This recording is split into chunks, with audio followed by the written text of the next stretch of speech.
Gagavuz millet imesi gözleme. Varınca olsun peynirlen, varınca olsun işmeklen, başka soy içindeklerinden.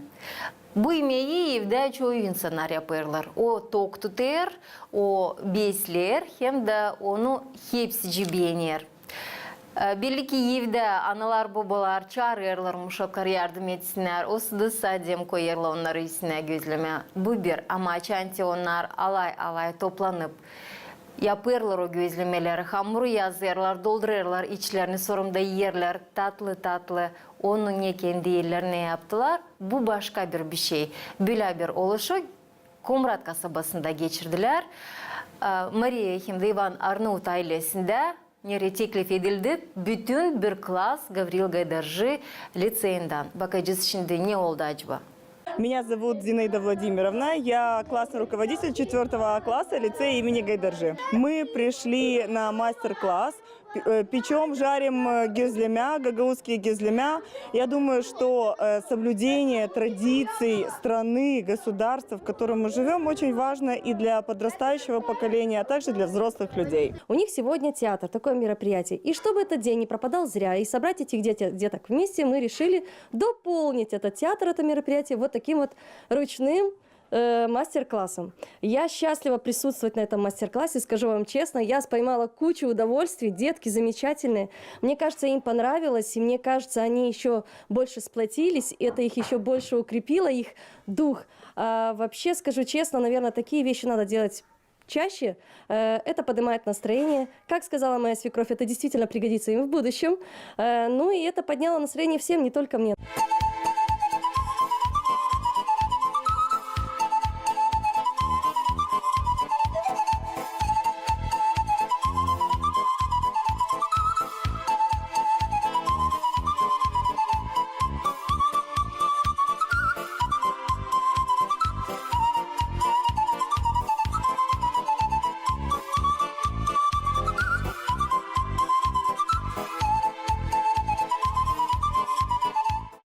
Нам раздали фартушки и косынки и завязали их. Женщины должны быть в косынках, фартуке на кухне, чтобы не запачкать одежду.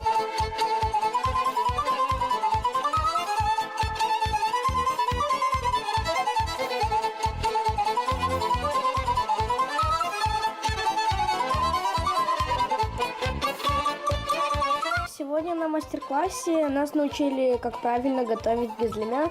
Ну, не у всех, конечно, получалось, так как мы были в первый раз, но это, наверное, большой опыт и сложный труд делать все идеально и красиво. Надеюсь, в будущем мы научимся. Получалось катать тесто, а именно закрывать было не очень всегда удобно, потому что творог иногда вылетал из gizleme. Bana kalsın biraz geç kaldık yani.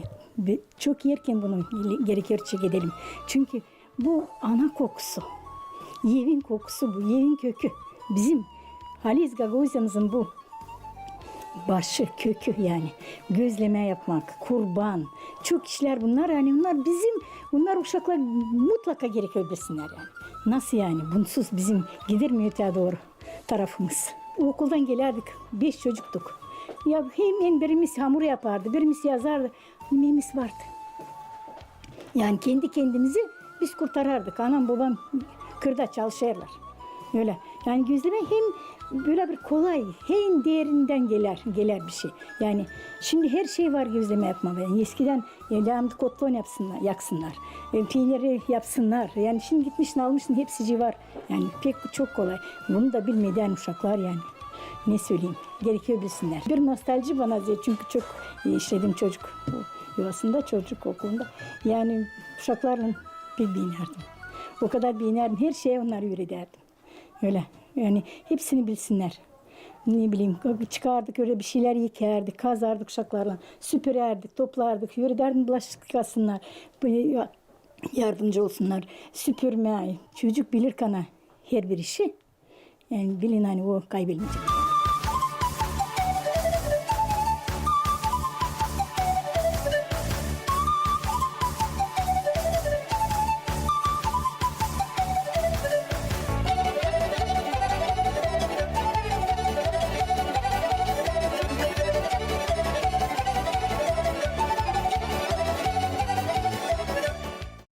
Yaklaştı April ayı kendi sonuna, bütün ayın çerçevesinde ana dili yortusuna adandı şiirler, oluşlar.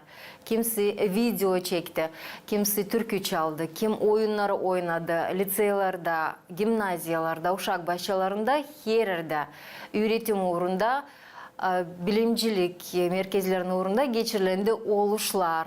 Ama var studentimiz, hangisi aşırı da bugünkü günde öğrenir. Ama bugünkü günde Komrat Devlet Üniversitesi'nin studenti olarak da Tatyana Kazako ana diline adadı bu süjete. Gagavuz dili köklerimiz kadar eski, yazdığımız kadar genç. Her yıl Çiçek ayın 27'sinde Gagavuzya'da ana dilimizin günü kutlanılır. Analım o insanları, hangileri dilimizin historiasını kurdular, hem ilk adımları burada yaptılar. İlk kağıt Gagavuz dilinde Narечие Bessarabskих Gagaузов 1904 yılda Maşkov Valentin'den yazıldı. İlk gazete Gagavuz dilinde Hakikatin Sesi Mikhail Çakir'in hatırından 1907 yılda çıkarlandı. İlk Gagavuz alfabeti Kirillik grafikada 1957 yılda oluşturdu. İlk müzeyi 1966 yılda Beşalmak köyünde Gagavuzlara adını Dmitri Karaçoban'dan kuruldu. İlk tiyatro spektaklisi Gagavuz dilinde Bucaktan Yalın Dionis Tanasoglu'nun yaratmasına göre 1974 yılda Kongas köyünde scenaya koyuldu. İlk Gagavuz Halk Müzik Orkestrası Düzava 1973 yılda Semyon Pometkay'la kuruldu. İlk folklor müzikası albümü Gagavuzların müzikası 1980 yılda çıktı.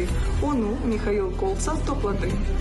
İlk roman Gagavuz dilinde Uzun Kervan 1985 yılda Dionis Tanasoglu'yla yazıldı. İlk Gagavuz dilini hem kültürasını korumak için 2009 yılda Miras Organizasyası Gülü Karanfil'den kuruldu. İlk Gagavuz dilinde filmleri 60. yıllarda Dmitri Karaçoban çıkardı. İlk artistik film Gagavuz dilinde Dünürcülük 2017 yılda rejisörle Patraman Ivan'dan çıkarıldı. İlk çizgi film Gagavuz dilinde Güneşe Karşı 2024 yılda prodüserlen Sibama Vera'la çıkarıldı. Biz de yolun başındayız. Gagavuz dilini müzikada, kinoda, teknolojiyalarda ilerletmeye değini çok kolaylığımız var. Yaşasın Gagavuz dili.